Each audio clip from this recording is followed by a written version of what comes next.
Maangkin mo ba na lahat ng bagay sa mundo, mga kapatid?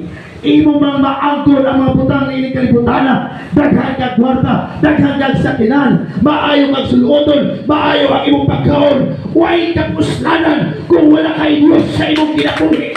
Ay ang Pinoon na panalangin sa atong kinabuhi, kanang naatay Ginoo nga ginagharan, kanang naatay Dios nga ginahadlukan mga igsoon, maunay Pinoon nga panalangin nga maabot sa atong mga kinabuhi. Amen. Hallelujah. Alam niyo po mga kapatid, ang mga tao po sa ating binasa, sila po yung mga tao to see is to believe. Maniwala sila kung may nakita na sila. Alam niyo po mga kapatid, sa history po, verse 1 to last verse po mga kapatid, is history ng isang mga tao doon sa Galilee mga kapatid. Alam niyo po ang ating Panginoon, sabi po sa verse 1, ang ating Panginoon po ay pumunta. Ang ating Panginoon, galing po siya sa Capernaum at pumunta po siya doon sa Tiberias.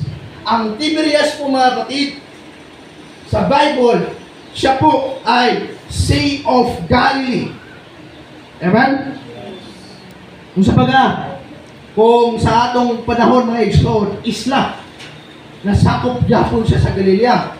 Amen? Pero mga kapatid, iba po ang kanilang map, ang kanilang mapa. Ang mapa po nila doon mga kapatid, ganito po ang hitsura.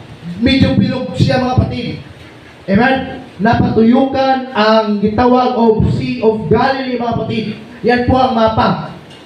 Tapos yung Tiberias mga kapatid, sinabi po doon, ang kalayo po ng Tiberias from Capernaum is 10.910 kilometers something mga kapatid. Ibig sabihin, makaya na malakaw. Amen, makaya na malakad. Hallelujah.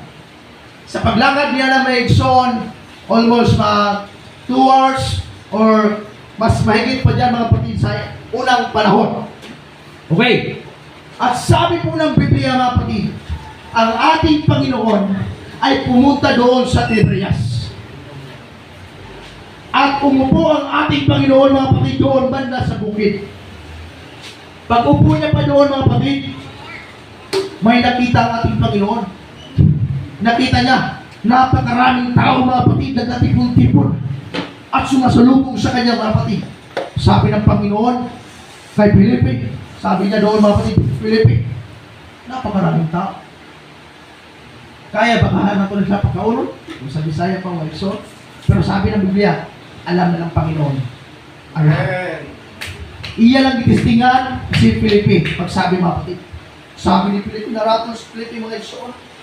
Nalisang siya, Ginoo ka na dunggan ni taon na. O sa diyan na dunggan ni Simon, mga igsoon, Peter, hallelujah, sabi niya, may isang bata na lalaki. Lalaki ang ginamit ng Panginoon. Ang dinala po ng bata mga kapatid, 5 tinapay at 2 isda. Alam niyo po mga kapatid kung anong tawag ng tinapay dinala ng isang bata? Siya po ay tinapay ng sibada. Alam niyo ba yung sibada mga kapatid? Ang sibada po ay isang ginawa ng halaman na kapagaling ng katawan. Very helpful. Yung ginala ng bata, yung ginawa ng tinapay. Ngayon ho mga kapatid, kinuha ng Panginoon. Pag kinuha ng Panginoon, dinala niya, at ang ginawa niya po mga kapatid, pinasalamatan niya sa Panginoon. Pagbaba niya mga kapatid, hallelujah. Sabi po ng Biblia, estimated nila mga kapatid, 5 million na tao mga igsoon o hundreds of people doon banda. Sabi po ng Biblia, sobra pa ang ginawa ng ating Panginoon. Hindi na ubos ang 2 isda at 5 tinapay mga kapatid dahil sa kapangyarihan ng Panginoon. Minsan mga kapatid, pag may dumating sa atin na tingin natin na maliit na lang, lalo na pang-igsoon niya, tanaw na to sa balde sa itong suganan ng bugas, gamay na lang kayo, mahadlok na itong mga igsoon. Hallelujah! Maski una pa na itong mga igsoon ang kahadlok. kaysa maghatag